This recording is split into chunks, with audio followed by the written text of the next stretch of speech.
Hello, and welcome to Virtual Investor Conferences. On behalf of OTC Markets, we're very pleased you joined us for our three-day Metals and Mining Conference. Our first presentation of the conference is from Tesoro Gold. Please note you may submit questions for the presenter in the box to the left of the slides, and you can view a company's availability for one-on-one meetings by clicking Book a Meeting in the top toolbar. At this point, I'm very pleased to welcome Zeph Reeves. He's the Managing Director of Tesoro Gold, which trades on the OTCQB venture market under the symbol TSORF and on the ASX under the symbol TSO. Welcome back, Zeph. Hi, thanks, and thanks for having me. Thank you, everybody, for attending today. Tesoro Gold is a single asset company developing the Tesoro Gold project in Chile. We got a highly attractive single open pit Chilean gold development opportunity in this project, and the deposit that we have is probably one of the largest and newest undeveloped gold deposits in Chile. Recently, we've just announced an updated and expanded mineral resource, and that resource continues to grow and is starting to demonstrate some serious scale, and that's at the Tenera gold deposit, which is currently at 1.82 million ounces, constrained within a $3,000 US an ounce pit. And we've just completed an open pit scoping study, which shows that we've got a very technically simple and an economically robust project at Tenera.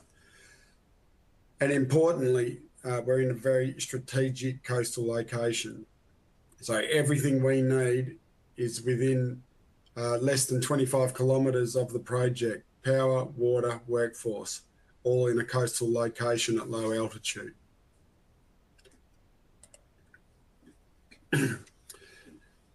So we really think that at Tesoro, we've got a golden opportunity to bring online Chile's next major gold mine. We've just published a updated mineral resource, and off the back of that, we've just published a new scoping study for an expanded open pit mining operation at the Tenera gold deposit. So since our last mineral resource update, which was done back in 2023, we've had a significant upgrade to that mineral resource. We're now sitting at 2 million ounces at 1.07 grams per tonne gold in an unconstrained resource, or 1.82 million ounces at 1.1 grams constrained within a $3,000 US an ounce gold price open pit. And importantly, 60% of that resource is in the indicated classification, allowing us to take a large portion of that resource, put it into a production profile for a future mine. Importantly, also, the new resource improved the ounces per vertical metre.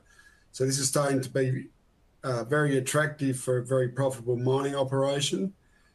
Ounces per vertical metre through the main part of the deposit are well over 5,000 ounces per vertical metre, which is very favourable in comparison to some of our peers. The metallurgy on this deposit is some of the best metallurgy I've seen in any gold project I've worked on. The average gold recovery is over 94% at a very coarse grind size of 125 microns and a very low cyanide consumption.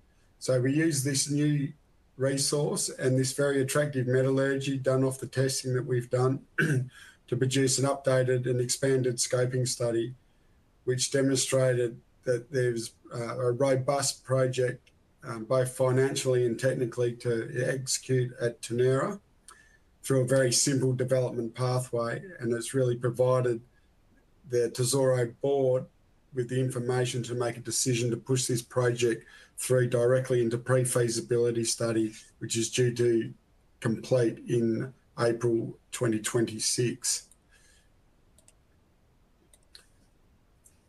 So just a quick corporate snapshot. We've just completed a very successful capital raising. we just raised $34 million Australian from institutional investors to support the ongoing development and expansion of the project.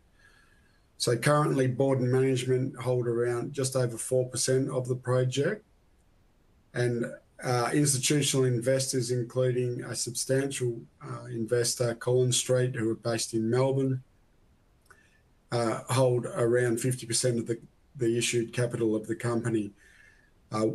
Once all the shares are issued from the current capital raising, we'll be sitting on around 35 million Australian cash with a market capitalisation of around 165 million Australian dollars. Now, you'll also see on this slide a major shareholder, Goldfields. Goldfields are one of the world's major gold producers, and they own a mine around about 160 kilometres from El Zorro called Solaris Norte.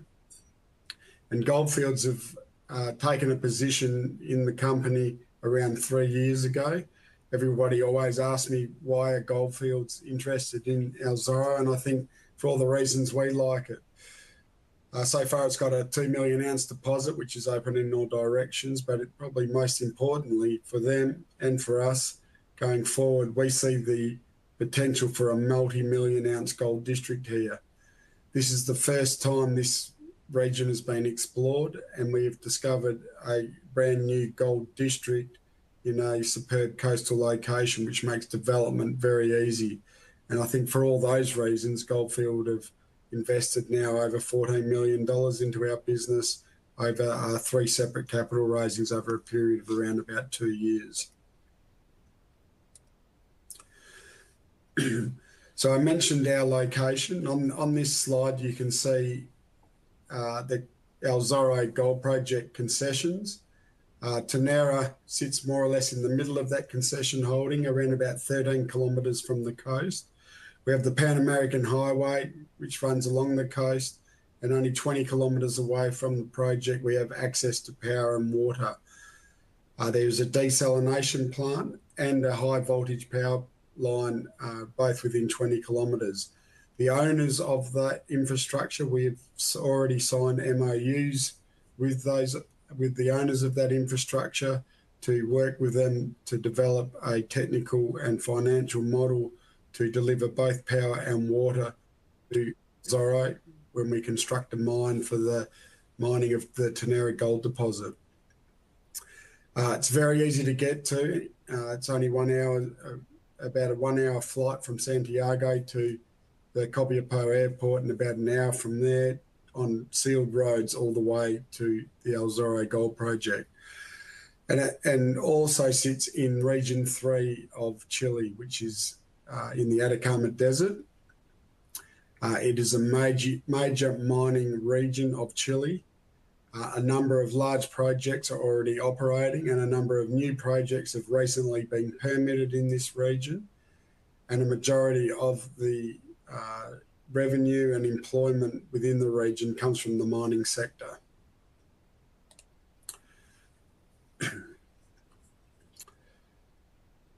We've recently updated that mineral resource, as I mentioned, and so it's now constrained to 1.82 million ounces and within a $3,000 an ounce pit shell, with 62% of that indicated. Now, the deposit remains open in all directions. We see some fantastic grades and widths at depth beneath that pit shell, so there's certainly potential to go underground beyond the mining of an initial open pit. And the deposit is also open north and south. But you can see the nature of the mineralisation as demonstrated by higher cutoffs. So, for example, if we use the 1 gram per tonne cutoff, the total resource grade jumps up to 2 grams per tonne. So what we see in the deposit is some very continuous, wide, high-grade zones, and there's certainly scope to further optimise the mining schedules going forward into feasibility to leverage off those high-grade zones and produce even greater cash flows earlier on in the project to allow more rapid payback and so on. Off the back of that scoping, off the back of that resource update, we've recently just published an updated scoping study or a preliminary economic study. And that study, our base case was completed at $2,750 an ounce gold. Now, today, I think we've just hit a record of $4,000 an ounce gold in this session. So obviously there's a lot of upside on the gold price, but our base case of $2,750 an ounce, the project post-tax NPV at a 7.5% discount rate produces NPV of $663 million US. Importantly, we believe the all-in sustaining cost for the life of the mine will be around $1,200 US an ounce, and that's at a 3 million tonne throughput for an initial 14-year operating life to produce 1.26 million ounces of gold. Relatively modest upfront capital of just under $250 million US. That includes a $40 million US dedicated to pre-strip, producing an overall cash flow of $1.23 billion US using that base case of $2,750. However, when we have a look at this project using different gold prices, we can see the sensitivity there in this table. So even down around 2,300, our NPV still remains at $400 million US. But now up here, which is close to today's gold price, we're looking at an NPV of $1.3 billion US post-tax over the life of the mine. So these numbers are obviously very compelling. That all-in sustaining cost being very low provides a huge profit margin on every ounce of gold mined in this project. So that study has provided the board the information and the determination to go forward immediately into pre-feasibility studies. We're well advanced on that, with the aim to have that study completed by April 2026, which will then enable the company to announce its first ore reserve on the project.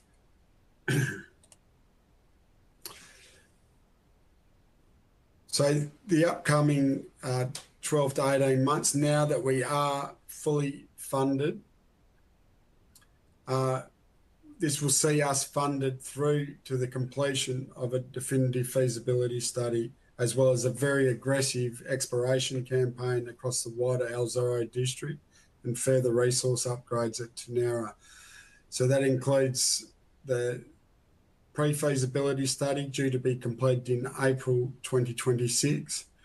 We have already started the permitting process. That is about a 2-year process in Chile. It is a very well-trodden path. There's been over $100 billion US worth of mining projects permitted in Chile in the last 2 years.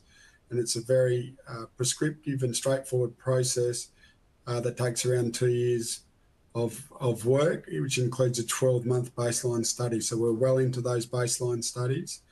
And following that, we are aiming to deliver a full DFS by the end of 2026, with the permit soon to be awarded in early 2027, moving us into construction and first production in late 28, early 29.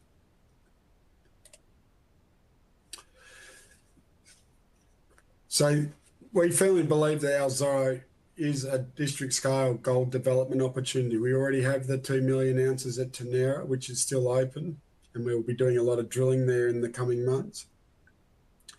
But we're also looking for other deposits within the region, and we have a number of very high priority targets that we will be working on and looking for additional discoveries throughout our concession holding over the coming months also. And we firmly believe there's a significant potential to be a multi-million ounce new gold district in Chile. To date, and this map shows some of our targets, we're currently doing some drilling at La Brea. It's the first ever exploration that has been done through this belt. We've discovered a number of high priority targets. All of these targets are close to surface and offer additional open pit potential. So we're rolling out a very aggressive exploration campaign across that full 30-kilometre gold corridor over the next 12 months. That includes up to 11,000 metres of drilling across multiple targets, looking to discover more deposits. We're also going to be doing quite a bit of drilling at Tenera and doing some drilling underneath the current pit shell to assess the possibility of underground resources and mine extensions post open pit mining. And obviously that expanded baseline study will be ongoing through the year as well.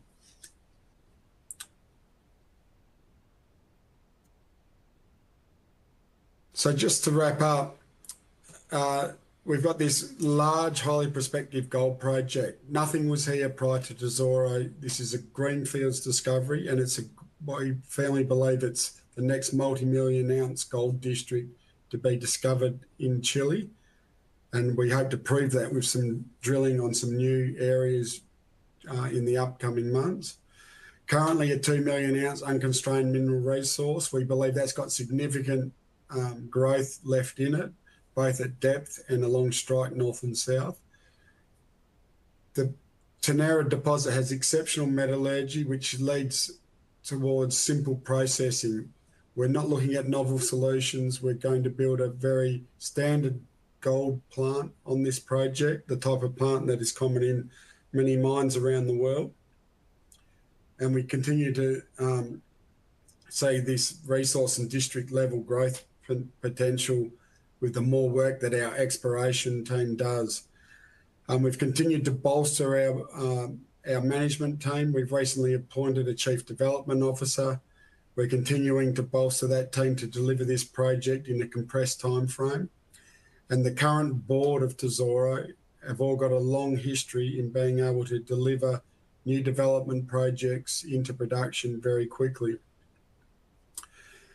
So we really think that this is going to continue to grow, and we're going to deliver a continued expansion upgrading of the open pit, both at Tenera and the potential for underground at Tenera. And the scoping study certainly demonstrates a straightforward project of scale. So thank you for listening to the Tesoro update. There's a number of questions that have come through, so I'll just read a couple of those out and refer to those. So one question is, how many holes have we planned for the target La Brea, and when should we expect results? Currently, we've planned an initial 8 holes at La Brea. That drilling's ongoing. Our typical lab turnaround once the samples get into the lab is anywhere from 4 to 6 weeks. We've yet to deliver any core to the lab, but you can expect to see some of those results probably start to trickle through before the end of the year, and potentially before the end of November. Another question is on the elevation of the project and some commentary on water availability and any water issues. So being in a coastal location, the Tenera gold deposit average elevation at surface is around 650 metres above sea level. So we're not at elevation. The highest point on the entire project is around 1,000 metres above sea level. And we have access to water via the ocean. So there is a desalination plant around about 20 kilometres away. And what we're contemplating doing, or what the project contemplates to use, is the wastewater from that desalination plant. So it is the Bitterns brine that comes out of the desalination plant post the reverse osmosis process. It's about twice as saline as seawater, and we've used that in all the metallurgical test work we've done with fantastic results. And one of the reasons it has fantastic results is all the organic matter has been taken out of it, which allows cyanide to work very well. In terms of our, there's a couple of questions here on project finance and potential upfront capex costs and so on. Look, part of the work that we will do over the next 6 to 12 months with our feasibility study and our definitive feasibility study to be delivered during 2026, we'll start to consider the mix of debt, equity, and other sources of financing for this project. It is something that the board is starting to turn their attention to. But certainly with the gold price and the margin per ounce that this project's able to deliver, it allows a lot of potential flexibility in how this project's financed going forward. But you can expect to probably see more information around that as we make each of our milestones with those feasibility studies. There's a question around M&A. So would M&A be in consideration after a feasibility study or a small production with open pit? Probably the short answer to that is obviously Goldfields on our registers raise the interest of many other corporates. We never say never to anything, but when the base strategy for Tesoro was always to explore and discover in the coastal belt of Chile with access to infrastructure and make a discovery and take that through to production. That is still the core strategy of the business, and being able to deliver an open pit that produces over 100,000 ounces a year. The pathway to do that is essentially the same pathway to achieve our M&A scenario, which is continue to grow and de-risk the project. So we'll continue to move through that process. I think you'll start to see more M&A activity in the current gold price environment. We're starting to see it in Australia now. And obviously we have a great support with our strategic shareholder Goldfields, who obviously like our project as we do. So we'll just see how things progress over the next 6 to 12 months.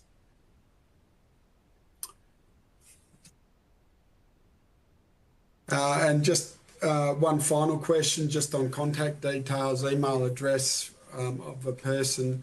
If you go to our website, which is tesorogold.com.au, and go to the Contact Us or our Investor Hub Centre, you're able to communicate directly with the company.